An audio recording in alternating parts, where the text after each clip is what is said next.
ओम श्री दुर्गायै नमः। श्री दुर्गा सप्तशती अथ द्वादशोऽध्यायः। उत्तरचरित्रं देवी चरित्रपठन माहात्म्यम् अदध्यानम्। ओं विद्युद्धाम समप्रभां मृगपतिस्कन्धस्थितां भीषणा कन्याभिः करवालखेट विलसद्धस्ताभिरासेवितां हस्तैश्चक्रगदासिखेट विशिखांश्चापं गुणं तर्जनीं बिभ्राणामनलात्मिकां शशिधरां दुर्गां त्रिनेत्रां भजे।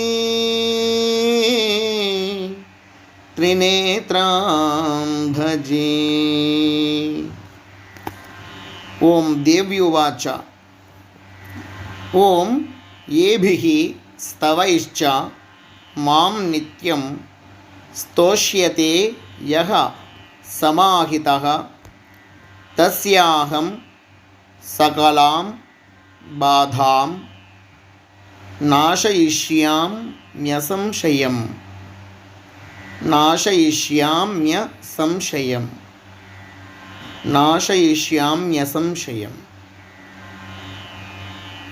ॐ येभिः स्तवैश्च मां नित्यं स्तोष्यते यः समाहितः तस्याहं सकलां बाधां नाशयिष्याम्यसंशयम्।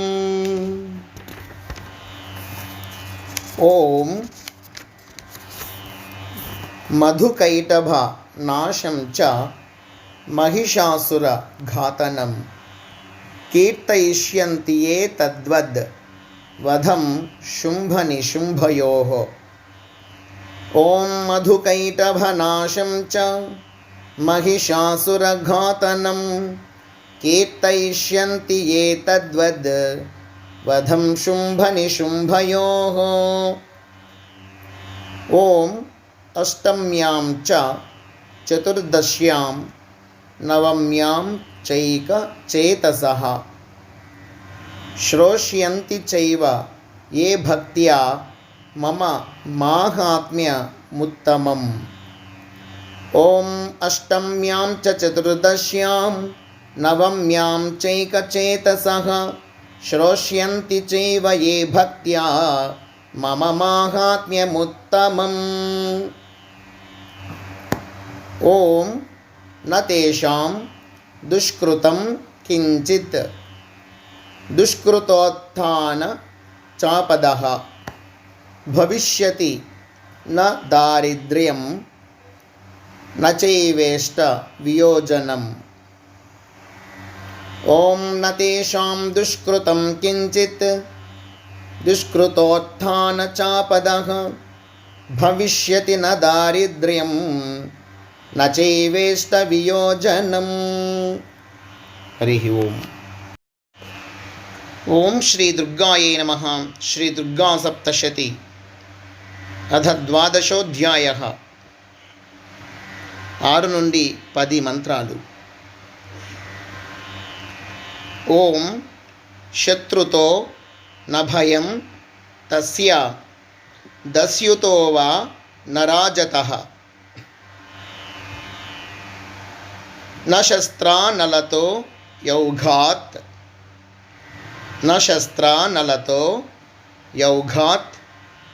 कदाचित् संभविष्यति।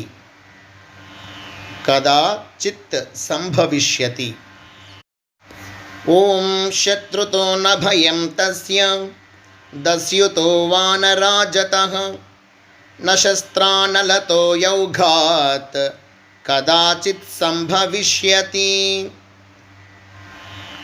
ॐ तस्मान् ममैतन्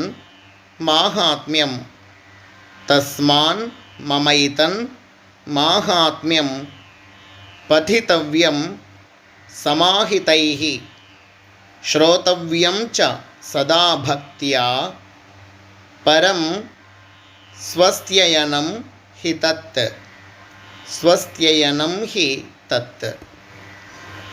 स्वस्त्ययनं हि तत्। ॐ तस्मान्ममैतन्माहात्म्यं पठितव्यं समाहितैः श्रोतव्यं च सदा भक्त्या परं स्वस्त्ययनं हि तत्।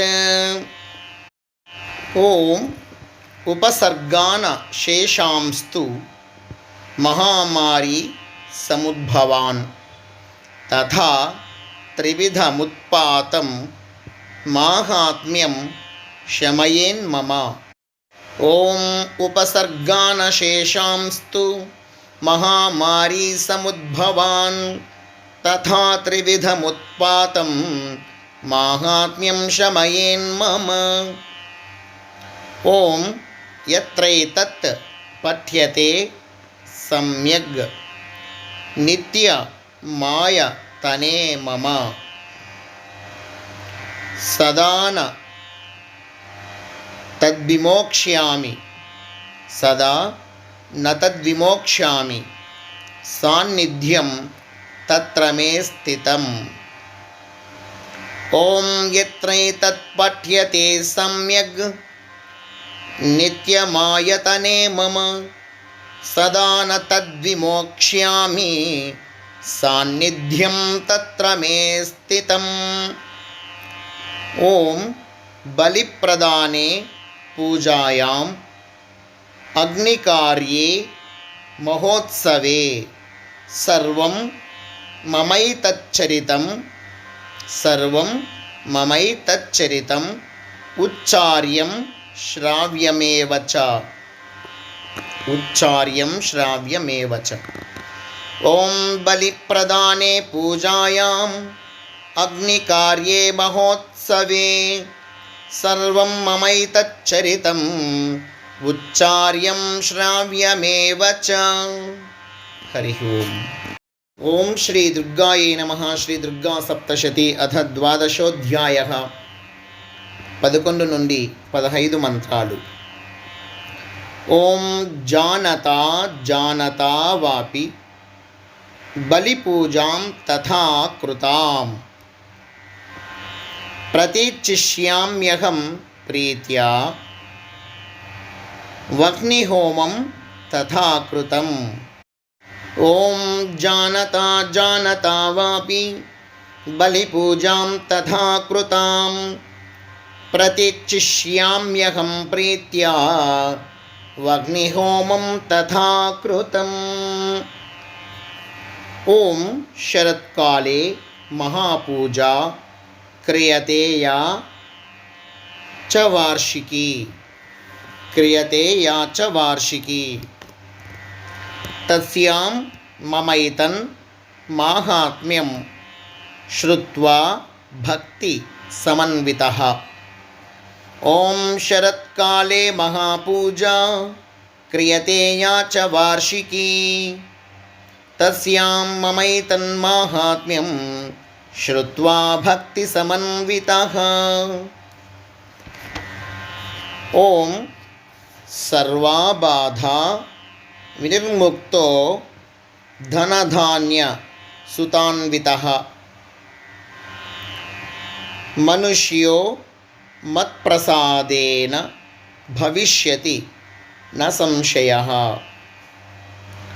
ఓం సర్వాబాధా వినిర్ముక్తో ధనధాన్యసుతాన్వితః మనుష్యో మత్ప్రసాదేన భవిష్యతి న సంశయః।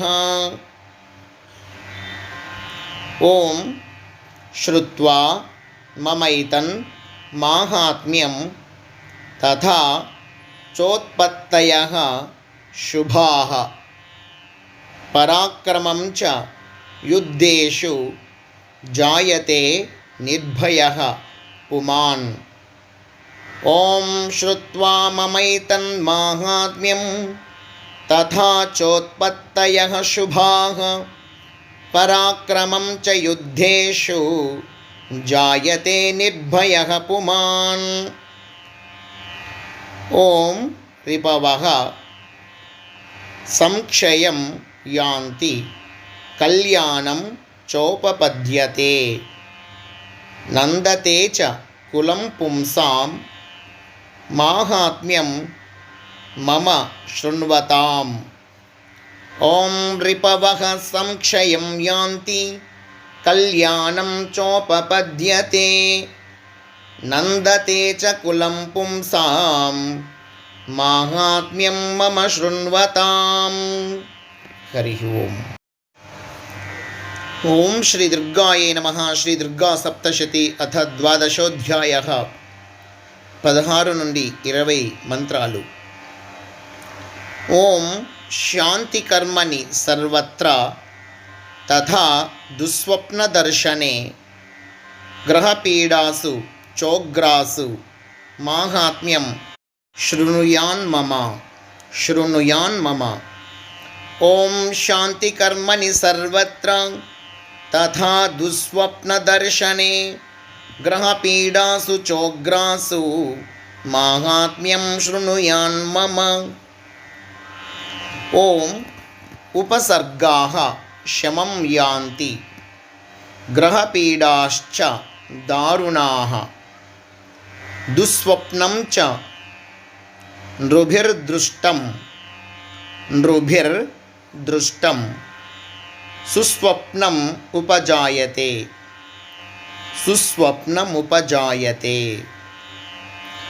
ఓం ఉపసర్గాః శమం యాంతి గ్రహపీడాశ్చ దారుణాః దుస్వప్నం చ నృభిర్దృష్టం సుస్వప్నముపజాయతే. ఓం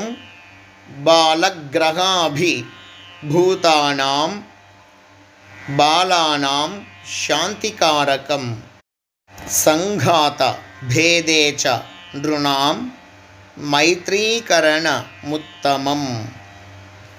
ఓం బాలానాం శాంతికారకం సంఘాత భేదే చ నృణాం మైత్రీకరణముత్తమం. ఓం దుర్వృత్తానామ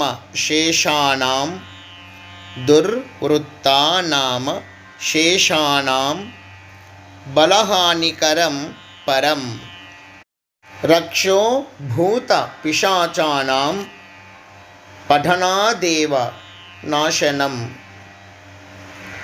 ఓం దుర్వృత్తానామ శేషానాం బలహానికరం పరం రక్షో భూత పిశాచానాం పఠనాదేవ నాశనం.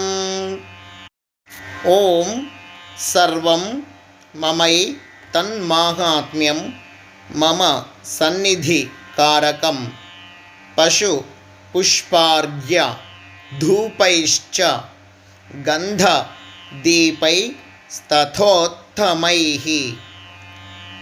ఓం సర్వం మమై తన్మాహాత్మ్యం మమ సన్నిధి కారకం పశు పుష్పార్ఘ్య ధూపైశ్చ గంధదీపైస్తథోత్తమైః. హరి ఓం. ఓం శ్రీ దుర్గాయే నమః. శ్రీ దుర్గా సప్తశతి అథ ద్వాదశోధ్యాయః. 21 నుండి 25 మంత్రాలు. ఓం విప్రాణాం భోజనైర్హోమైః ప్రోక్షణీయైరహర్నిశం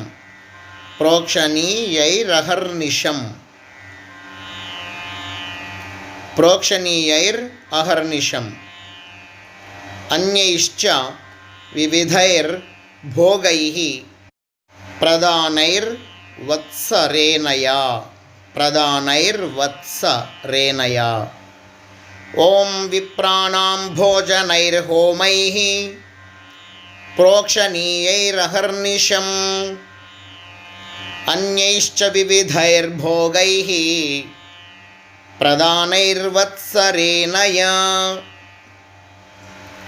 ఓం ప్రీతిర్మే క్రియతే సాస్మిన్ సకృత్ సుచరితే శ్రుతే. శ్రుతం హరతి పాపాని తథారోగ్యం ప్రయచ్చతి. ఓం ప్రీతిర్మే క్రియతే సాస్మిన్ సకృత్ సుచరితే శ్రుతే శ్రుతం హరతి పాపాని తథారోగ్యం ప్రయచ్చతి.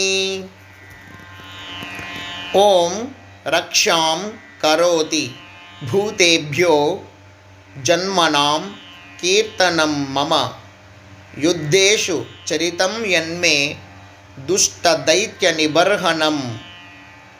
ఓం రక్షాం కరోతి భూతేభ్యో జన్మనాం కీర్తనం మమ యుద్ధేషు చరితం యన్మే దుష్టదైత్యనిబర్హణం. ఓం తస్మిన్ శ్రుతే వైరికృతం భయం పుంసాం న జాయతే. యుష్మాభిః స్తుతయో యాశ్చ బ్రహ్మర్షిభిః కృతాః. ఓం తస్మిన్ శ్రుతే వైరికృతం భయం పుంసాం న జాయతే. యుష్మాభిః స్తుతయో యాశ్చ బ్రహ్మర్షిభిః కృతాః. ఓం బ్రహ్మణా చ కృతాస్తాస్తు ప్రయశ్చంతి శుభాం మతిం అరణ్యే ప్రాంతరే వాపి దావాగ్ని పరివారితః. ఓం బ్రహ్మణా చ కృతాస్తాస్తు ప్రయచ్చంతి శుభాం మతిం అరణ్యే ప్రాంతరే వాపి దావాగ్ని పరివారితః. హరి ఓం. ఓం శ్రీ దుర్గాయే నమః. శ్రీ దుర్గా సప్తశతి. అద ద్వాదశోధ్యాయః. 26 నుండి 30 మంత్రాలు. ఓం దస్యుభిర్వా వృతః శూన్యే గృహీతో వాపి శత్రుభిః సింహ వ్యాఘ్రాను యాతో వా వనే వా వనహస్తిభిః. ఓం దస్యుభిర్వా వృతః శూన్యే గృహీతో వాపి శత్రుభిః సింహవ్యాఘ్రాను యాతో వా వనే వా వనహస్తిభిః. ఓం రాజ్ఞా క్రుద్ధేన చాజ్ఞప్తో వధ్యో బంధ గతోపి వా ఆఘూర్ణితో వా వాతేన స్థితః పోతే మహార్ణవే. ఓం రాజ్ఞా క్రుద్ధేన చాజ్ఞప్తో వధ్యో బంధ గతోపి వా ఆఘూర్ణితో వా వాతేన స్థితః పోతే మహార్ణవే. ఓం పతత్సు చాపి శస్త్రేషు సంగ్రామే భృషదారుణే సర్వాబాధాసు ఘోరాసు వేదనాభ్యర్థితోపి వా. ఓం పతత్సు చాపి శస్త్రేషు సంగ్రామే భృషదారుణే సర్వాబాధాసు ఘోరాసు వేదనాభ్యర్థితోపి వా. ఓం స్మరన్ మమైతచ్చరితం నరో ముచ్యేత సంకటాత్ మమ ప్రభావాత్ సింహాద్యా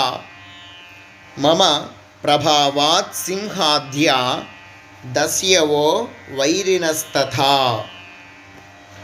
ఓం స్మరన్ మమైతచ్చరితం నరో ముచ్యేత సంకటాత్ మమ ప్రభావాత్ సింహాద్యా దస్యవో వైరిణస్తథా. ఓం దూరాదేవ పలాయంతే స్మరతశ్చరితం మమ. दूरादेव पलायन्ते स्मरतश्चरितं मम। हरि ओम। ओम श्री दुर्गायै नमः। श्री दुर्गा सप्तशती अथ द्वादशोऽध्यायः 31 నుండి 35 మంత్రాలు। ऋषिरुवाच ओम इत्युक्त्वा सा भगवती चंडिका चंडविक्रमा पश्यतामेव देवानां तत्रैवान्तरधीयता तेऽपि देवा निरातङ्काः स्वाधिकारान् यथा पुरा। ओम इत्युक्त्वा सा भगवती चंडिका चंडविक्रमा पश्यतामेव देवानां तत्रैवान्तरधीयता तेऽपि देवा निरातङ्काः स्वाधिकारान् यथा पुरा। ओम यज्ञभाग भुजः सर्वे चक्रुर्विनिहतारयः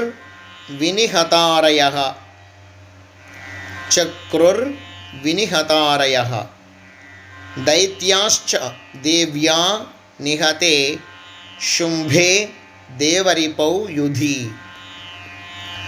ओम यज्ञभागभुजः सर्वे चक्रुर्विनिहतारयः दैत्याश्च देव्या निहते शुंभे देवरिपौ युधि। ओम जगत् विध्वंसिनि तस्मिन् మహోగ్రే తుల విక్రమే। అక్కడ రెండులాగా గుర్తుంది కాబట్టి అతుల విక్రమే అని మనం అర్థం చేసుకోవాలి। నిశుంభే చ మహావీర్యే శేషాః పాతాళ మాయయుః। ఓం జగద్విధ్వంసిని తస్మిన్ మహోగ్రే తుల విక్రమే నిశుంభే చ మహావీర్యే శేషాః పాతాళ మాయయుః। హరి ఓం। ఓం శ్రీ దుర్గాయై నమః। శ్రీ దుర్గా సప్తశతి అథ ద్వాదశోऽధ్యాయः 36 నుండి 41 మంత్రాలు మరియు ముగింపు। ఓం ఏవం భగవతీ దేవి సా నిత్యాపి పునః పునః సంభూయ కురుతే భూప జగతః పరిపాలనం। ఓం ఏవం భగవతీ దేవి సా నిత్యాపి పునః పునః సంభూయ కురుతే భూప జగతః పరిపాలనం। ఓం తయై తన్మోహ్యతే విశ్వం సైవ విశ్వం ప్రసూయతే సా యాచితా చ విజ్ఞానం తుష్టా రుద్ధిం ప్రయచ్చతి। ఓం తయై తన్మోహ్యతే విశ్వం సైవ విశ్వం ప్రసూయతే సా యాచితా చ విజ్ఞానం తుష్టారుద్ధిం ప్రయచ్చతి। ఓం వ్యాప్తం తయై తత్సకలం బ్రహ్మాండం మనుజేశ్వర మహాకాళ్యా మహాకాళే మహామారీ స్వరూపయా। ఓం వ్యాప్తం తయై తత్సకలం బ్రహ్మాండం మనుజేశ్వర మహాకాళ్యా మహాకాళే మహామారీ స్వరూపయా।